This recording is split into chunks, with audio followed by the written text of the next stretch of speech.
Bertemu lagi bersama saya, Pak Nur. Salam sehat dan salam bahagia buat kita semuanya, teman-teman dan Bapak Ibu guru PJOK dimanapun berada.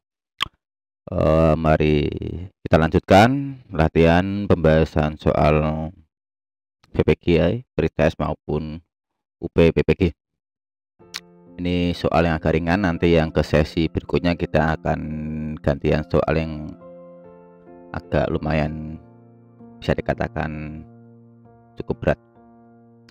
PowerPoint adalah aplikasi dalam komputer yang bisa digunakan untuk presentasi dan menjelaskan maksud dan tujuan agar lebih simpel, menarik dengan menggunakan infocus. PowerPoint bukanlah kopian dari materi Word keseluruhan yang kita pindahkan. Nah, ini yang kadang kita sering ya dalam lembar PowerPoint. Apa yang harus dilakukan dalam penulisan PowerPoint agar lebih menarik dan berbobot? Ya, supaya lebih menarik dan berbobot bagaimana? Ini soal yang cukup mudah, sederhana. A. Materi mewakili dari bahan pelajaran, menarik dan menguasai. Ini materi cukup ya, kita garis bawahi. Singkat, menarik, dan isi dari PowerPoint mewakili materi. Kita garis bawahi. Sederhana, simple, dan menguasai materi. Isinya harus lugas, tegas, dan menguasai materi. Jelas, menarik, ada maksudnya isi materi, isi kesimpulan, tulisan tidak boleh dari 8 baris dan menguasai materi. Nah, materi semua ya. Dari option ini yang paling tepat adalah yang pertama adalah jelas dulu.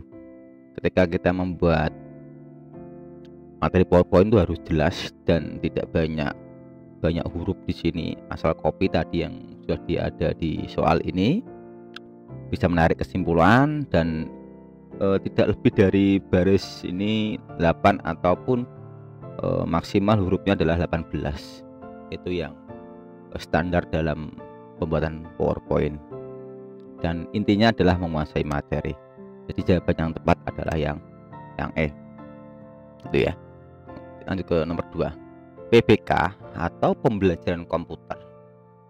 Nah, pembelajaran berbasis komputer merupakan suatu bentuk pembelajaran yang menempatkan komputer sebagai piranti sistem pembelajaran individual, di mana siswa dapat berinteraksi langsung dengan sistem komputer.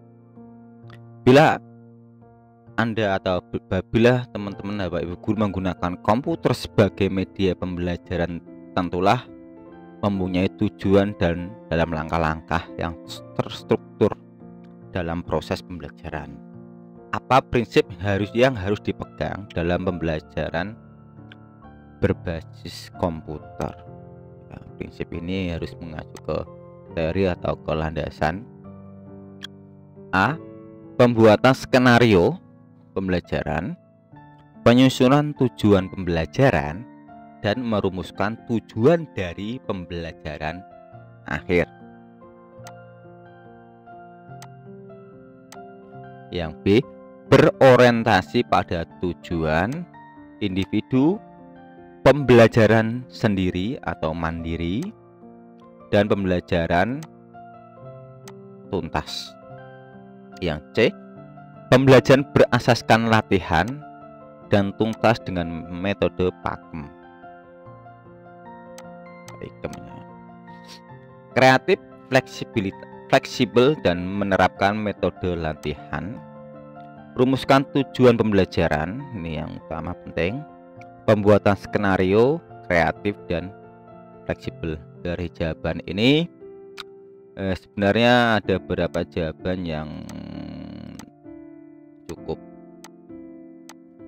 bersinggungan, yaitu antara A, B, sama E. Kita bandingkan antara A, B, E. Di sini yang lebih tepat adalah yang mana? Prinsip yang dipegang dalam pembelajaran berbasis komputer. Jawaban yang tepat di sini adalah yang B, yaitu pertama adalah berorientasi pada tujuan, individu, pembelajaran sendiri, dan pembelajaran tuntas. Di sini teman-teman selain belajar di channel saya, silakan teman-teman browsing modul buku PPG dari 2018 sampai yang kemarin yang 2021, bahwa prinsip-prinsip pembelajaran basis komputer yaitu pertama adalah berorientasi pada tujuan pembelajaran. Yang kedua, berorientasi pada pembelajaran individual, yaitu dilakukan secara individual oleh masing-masing siswa di laboratorium komputer biasa. Jadi yang C,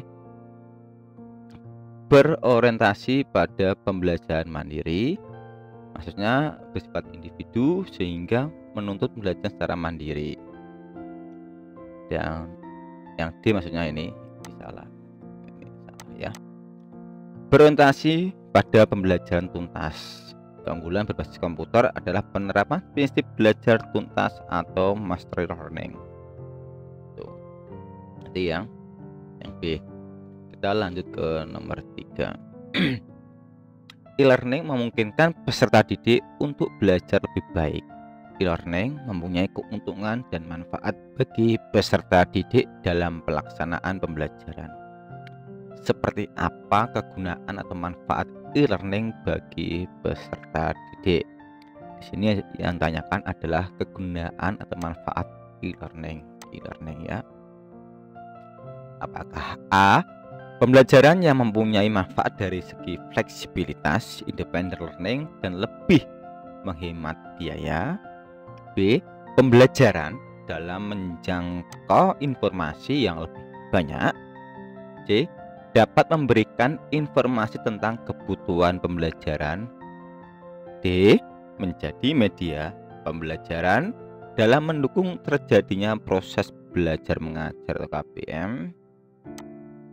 Yang E, memberikan kemudahan dalam menjangkau aktivitas pembelajaran. Ini manfaat e-learning bagi peserta didik. Hanya berpesan untuk setiap option jawaban, alangkah baiknya itu kata-kata kunci di option itu digarisbawahi sehingga terjadi pembeda di antara option lain, penekanan, sehingga akan ide dalam menjawab soal. Jadi jawaban di sini yang tepat adalah manfaat dalam e-learning adalah pembelajaran yang mempunyai manfaat dari fleksibilitas, independent learning, dan lebih menghemat biaya. Manfaat e-learning ada di sini yaitu fleksibilitas, maksudnya memberikan fleksibilitas dalam memilih waktu dan tempat untuk mengakses materi yang disajikan dalam bentuk paket pembelajaran. Jadi tidak harus bertatap muka langsung, bisa diakses di internet atau melalui bantuan internet ya. Independent learning yaitu memberikan kesempatan pada guru penjas untuk memegang kendali atas kesuksesan belajar di kelas masing-masing.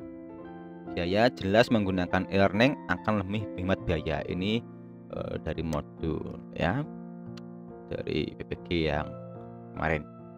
Masih dalam e-learning memberikan kesempatan pada guru penjas untuk memegang kendali atas kesuksesan belajar di kelas masing-masing.